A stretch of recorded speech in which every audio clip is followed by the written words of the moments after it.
Hey guys, welcome back to my channel. Today I'm starting a new series called Investing 101, where every 5-minute video I'm going to go over some of the basic principles of investing so that you can start investing too. I really want to show you that investing is not a scary thing, and also it's really not as hard as the financial people make it out to be. So just stay tuned, subscribe below. So on today's episode, we're going to talk about something called capital gains tax. So I'm going to read the full definition of it so that I don't screw it up. But by definition, capital gains tax is the tax on the profit realized on the sale of a non-inventory asset. The most common type of non-inventory asset would be anything like stocks or bonds or even real estate, but it can also include what are called collectible assets, which could be like collectible coins, fine art, like precious metals, things like that. So let me put this into like a simple example for you guys. Let's say 2 years ago you bought one share of an index fund and it was worth $100 when you bought it 2 years ago. And let's say the market went up and now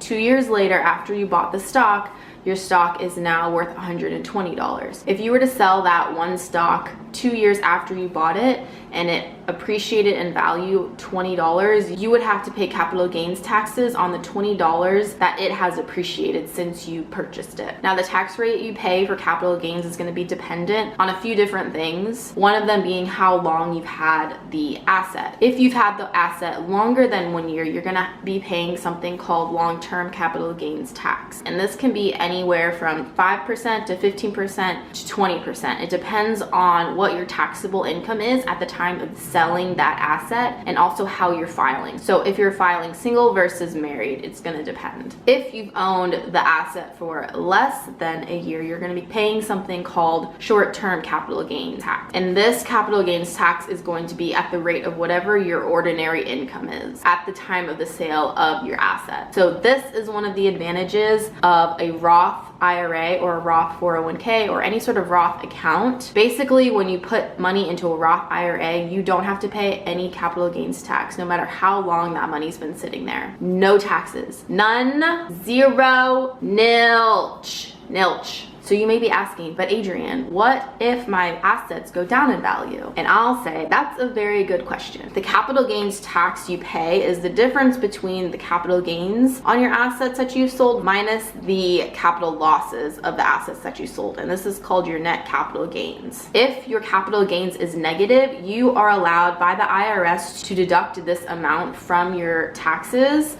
up to $3,000 per year. But I will recommend that you don't do this if you can avoid it. Basically, if you are taking out money at a loss, it means that you absolutely need the money right then and there. If you are prepared and you have funds that you can use if the market is going down low, if you can ride out that dip in whatever market that your asset is in, you're going to be better off in the long run and have a greater return on your investment. So basically what I'm saying is don't sell your assets at a loss unless you absolutely have to. So that is it for this episode of Investing 101. If you like this video, don't forget to subscribe and click the thumbs up, and let me know down in the comments what investing topic you want me to cover next episode. Thanks guys, bye.